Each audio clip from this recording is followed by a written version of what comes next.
Buenos días, estimados hermanos. Dios les bendiga. Demos gracias al Señor por la oportunidad de otro día más compartir la palabra de Dios con ustedes. Y esperamos que, además de los hermanos en la fe, los hermanos en Cristo, otras personas puedan escuchar estas enseñanzas y que las puedan aplicar a su corazón, porque de esto depende, de la aplicación de estas enseñanzas, depende que salven sus almas. Y a los hermanos que conocen esta palabra, que hagan algo bueno, compartiendo la palabra de Dios con otras personas. Estamos hablando en el libro de Juan, en el capítulo 6, hablamos sobre la multiplicación de los panes, donde Jesús multiplicó 2 pececillos y 5 panes para alimentar a 5,000 hombres, sus hijos y sus esposas, una gran cantidad de personas. Fue un milagro grandioso que está registrado en la Biblia. Compartir el pan, multiplicar los panes. Después de esto, Jesús se quedó orando en un lugar y despidiendo a la multitud, pero sus discípulos fueron al otro lado del mar y se vieron en una gran tormenta en el mar, y Jesús acudió a su rescate caminando sobre las aguas. Un pasaje hermoso donde nos enseña a no temer, sino confiar en nuestro Señor Jesucristo. Hoy seguimos en este mismo capítulo 6, porque después de esto se dan unas declaraciones trascendentales por parte de Jesús, que son la guía, que son la fuente para que muchas personas crean y se salven. Dice en el Evangelio de Juan, capítulo 6, versículo 22 al 29. Juan 6, 22 al 29. Al día siguiente, ese fue después que pasaron la tormenta en el mar. Al día siguiente, la gente que estaba al otro lado del mar vio que no había habido allí más que una sola barca, y que Jesús no había entrado en ella con sus discípulos, sino que estos se habían ido solos. Obviamente no sabían de que Jesús había ido caminando sobre las aguas. Pero otras barcas habían arribado de Tiberias junto al lugar donde habían comido el pan después de haber dado gracias al Señor. Cuando vio pues la gente que Jesús no estaba allí, ni sus discípulos, entraron en las barcas y fueron a Capernaum buscando a Jesús. La primera parte que vemos aquí, que muchos, quizás de esa multitud que fueron alimentados, muchos siguieron a Jesús y tomaron barcas y se fueron a Capernaum porque sabían que Jesús estaba allá. Le siguieron. Pero miren el versículo 25. Y hallándole al otro lado del mar, le dijeron: Rabí, ¿cuándo llegaste acá? Respondió Jesús y les dijo: de cierto os digo, que me buscáis no porque habéis visto las señales, sino porque comisteis el pan y os saciasteis. Noten la queja o el reclamo de Jesús. Versículo 27, trabajad no por la comida que perece, sino por la comida que a vida eterna permanece, la cual el Hijo del Hombre os dará, porque a este señaló Dios el Padre. Entonces le dijeron: ¿qué debemos hacer para poner en práctica las obras de Dios? Respondió Jesús y les dijo: esta es la obra de Dios, que creáis en el que Él ha enviado.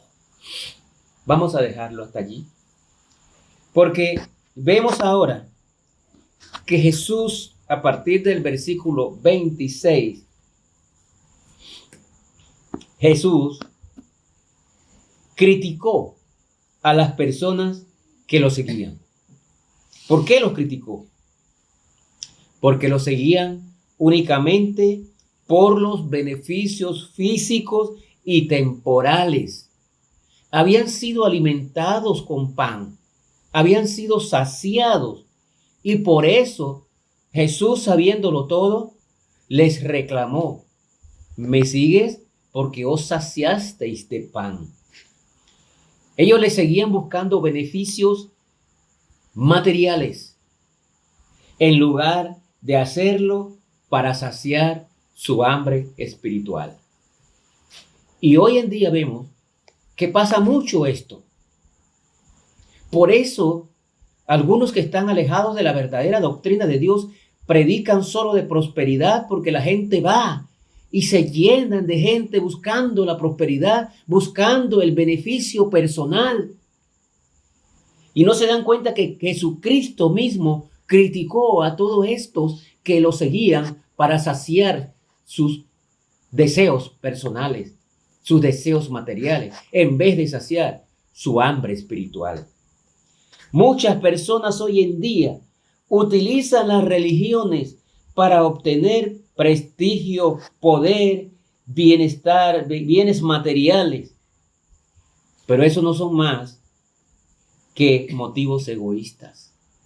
Seguir a Jesús pensando que vas a recibir beneficios personales, riquezas, una vida fácil, una vida buena, sin enfermedades, sin problemas. Esos son motivos egoístas. Jesús no dijo eso. Jesús dijo: en el mundo pasaréis aflicciones, pero no temáis, yo he vencido al mundo. Entonces la palabra de Dios nos repercute en que vamos a pasar por situaciones difíciles. Seguir a Cristo no va a evitar que tengamos situaciones, pero muchos siguen a Cristo hoy en día buscando beneficios personales. Los verdaderos creyentes siguen a Jesús porque saben que Él tiene la verdad. Jesús tiene la verdad y que es el camino de vida. El verdadero creyente busca la verdad en Jesús y busca la vida eterna. Dice Juan 1:4, en Él estaba la vida y la vida era la luz de los hombres. El verdadero creyente busca la luz y busca la vida en Cristo. No busca beneficios personales. La palabra de Dios es clara cuando nos afirma que en Él, en Jesús, está la vida eterna. Él vino a morir en la cruz para darnos la vida eterna. Él es el camino. Jesús es el camino y Él lo declaró en Juan 14:6.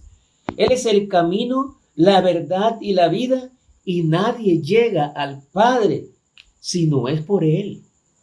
El verdadero creyente busca a Cristo porque quiere estar con Él por la vida eterna, porque quiere andar en el camino correcto. Y Jesús dijo que Él es el camino, porque quiere andar en la verdad. Y Jesús dijo: yo soy la verdad y la vida. Ese es el propósito por el cual nosotros, los verdaderos creyentes, seguimos a Jesús. No por beneficios personales, no por riqueza, no por bienestares, no. Lo seguimos por la vida espiritual, por la vida eterna. Miren el versículo 28 y 29. Dice: entonces le dijeron: ¿qué debemos hacer para poner en práctica las obras de Dios? ¿Qué debemos hacer?, le preguntan los judíos. Las religiones de este mundo representan a los intentos de la humanidad por encontrar la respuesta a estas preguntas. Muchas religiones andan buscando la respuesta a esta pregunta, pero la respuesta es muy sencilla y breve, y Jesús la dio.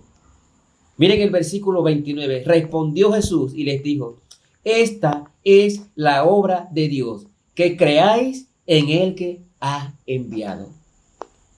Debemos creer en aquel que Dios envió. ¿Y a quién envió Dios? Al Señor Jesucristo, para que viniera a este mundo a morir en la cruz, resucitar al tercer día para salvación de la humanidad. Esa es la respuesta a la pregunta: ¿cuáles son las obras de Dios? Que nosotros creamos en nuestro Señor Jesucristo. No son las obras las que nos salvan. No. Lo que nos salva es si creemos en Jesucristo. Es por fe. Es muy claro lo que nos dice Efesios 2, 8 y 9. Porque por gracia sois salvos por medio de la fe. Y esto no es de vosotros, pues es un don de Dios. No por obras, para que nadie se gloríe. Entonces la respuesta a esa pregunta no es que tengo que hacer obras. La respuesta a la pregunta es que tengo que creer en nuestro Señor Jesucristo para ser salvo. Y después de ser salvo, entonces tengo que hacer buenas obras. El primer paso para la vida eterna es aceptar quién es Jesús. Declare a Jesús lo siguiente: tú eres el Cristo, el Hijo del Dios viviente. Miren Mateo 16, 16. Mateo 16, 16. Declare esto a Cristo: yo creo en ti, tú eres el Hijo del Dios viviente. Mateo 16, 16. Respondiendo Simón Pedro dijo: tú eres el Cristo, el Hijo de Dios, del Dios viviente. Tú eres el Cristo, el Hijo del Dios viviente. Declare eso a Jesús y usted será salvo. Crea en Jesús. No es por obra. Usted puede hacer las obras más maravillosas del mundo y se va al infierno. Porque la palabra de Dios, y aquí nos lo recalca, las obras de Dios, lo que quiere Dios, es que nosotros creamos en aquel que le envió. Que creamos en nuestro Señor Jesucristo. Crea en Jesús. Ponga su fe en Él y Él le regalará la vida eterna y lleve una vida que agrade a Dios.